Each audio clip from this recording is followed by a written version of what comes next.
화장품 내성이 있다고요? 안녕하세요, 반갑습니다. 화장품 읽어주는 남자입니다. 오늘은 화장품에 관련된 낭설 중에 화장품 내성을 가지고 있다는 얘기에 대한 반박을 좀 해보려고 해요. 과연 화장품은 진짜 내성을 갖고 있는지 오늘 저와 함께 알아보는 시간을 갖도록 하겠습니다. 자, 화장품 읽어주는 남자와 함께 하시죠. 자, 일단 내성이 뭔지를 좀 봐야겠어요. 내성이 뭐냐면 사전적 용어를 보자면 약물의 반복 복용에 의해 약효가 저하하는 현상을 내성이라고 합니다. 여기서 체크 포인트는 뭐냐면 약물인데요. 약물이라는 키워드를 잘 보세요. 약물은 드러그죠. 근데 우리가 지금 사용하고 있는 거는 화장품이에요. 화장품은 코스메틱스. 화장품에서 우리는 약효를 기대하나요? 그렇지 않죠. 약효가 저하하는 게 아니죠, 화장품은. 그러니까 일단 화장품이랑 이 약은 철저히 구분될 수 있어요. 화장품을 약으로 생각하고 쓰는 사람은 거의 없다고 저는 생각을 합니다. 여러분도 그러시겠죠? 자, 왜냐하면 일단 화장품을 구성하는 성분을 볼게요. 일단 약을 구성하는 성분들은 여러 가지 약의 성분이죠. 효능이 있거나 효과가 있는, 그리고 의약품 사전에 등재되어 있는 그런 성분들이 사용되죠. 근데 화장품을 구성하고 있는 성분에는 크게는 물, 그리고 피부 보습 성분, 항산화, 항노화, 노화를 방지해 줄 수 있는 이런 성분들, 그리고 자극받은 피부를 진정시켜 줄 수 있는 피부 진정 성분들, 그리고 세포 대화 성분들이라고 해가지고 피부 세포들이 자기들끼리 대화를 나눌 수 있도록 해주면서 세포를 정상화시켜주고 그리고 재생, 미백에 도움을 주는 그런 성분들로 구성이 됩니다.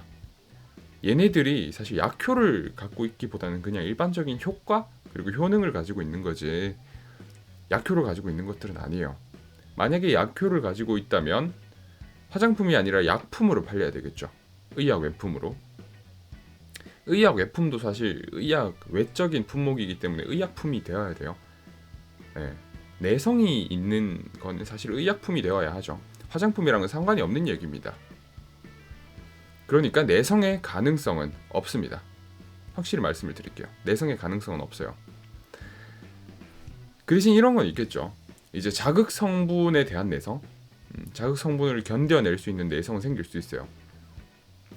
내가 원래 1번 제품을 사용을 하고 있었는데 자극적이어서 사용을 못했어요. 그리고 한 1년 뒤쯤에 사용을 했는데 이게 괜찮은 거예요. 괜찮아서 계속 사용을 하게 됐습니다. 이렇게 자극을 견디는 내성은 증가할 수 있는 거예요. 근데 피부를 위해서는 자제하는 게 좋겠죠. 왜냐면 피부도 참고 참았을 거예요. 그 자극들을. 일부러 피부가 그 자극들을 참게 하지는 않으셨으면 좋겠어요. 피부에 안 맞는 성분 같은 경우에는 배제를 시켜주시는 게, 그리고 당장 사용을 안 하시는 게 좋겠습니다. 자, 그리고 이 내용은 여러분들이 엄청 많이 물어보시는 질문인데 같은 화장품을 오래 쓰면 어떻게 될까요? 일단 효과가 낮아진다는 질문에 대해서 답변을 드릴게요. 이미 같은 화장품을 오래 쓰면서 피부가 좋아질 만큼 좋아진 겁니다. 단기적으로 보지 마시고 장기적으로 보세요. 여러분들이 3개월 전부터 사용하던 화장품이 일주일 전부터는 효과가 미미해요. 왜냐면 3개월 전보다 내 피부는 훨씬 좋아졌으니까요. 50에서 100이 됐습니다. 그런데 우리는 120을 기대를 하죠.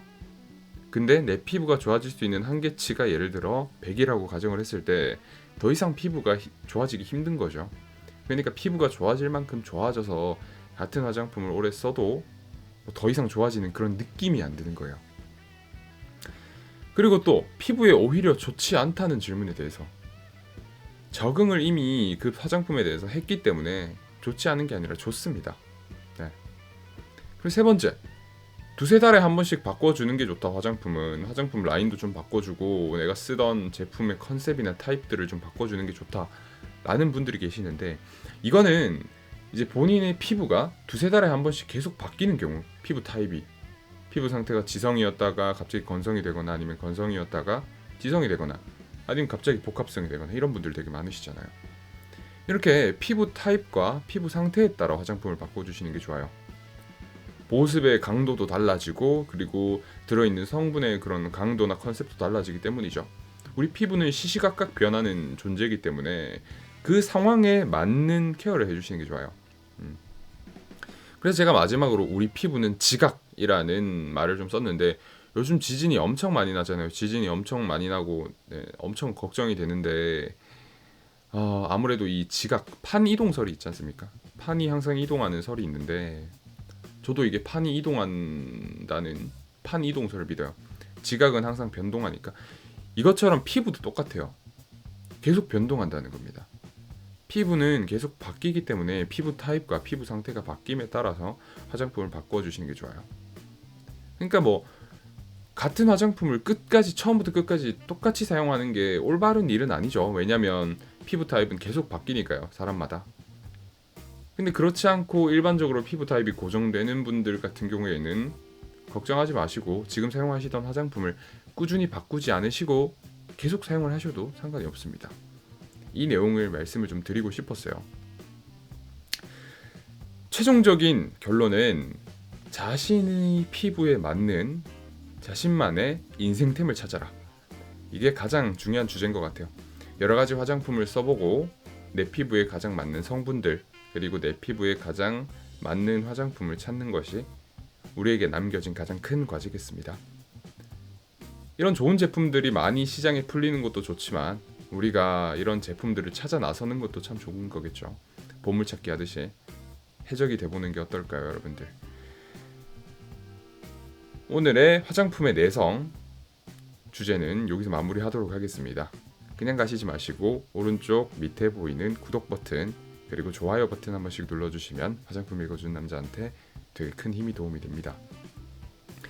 오늘도 좋은 하루 되시고요. 마무리 잘 하시기 바라겠습니다. 화장품 읽어주는 남자였습니다. 감사합니다.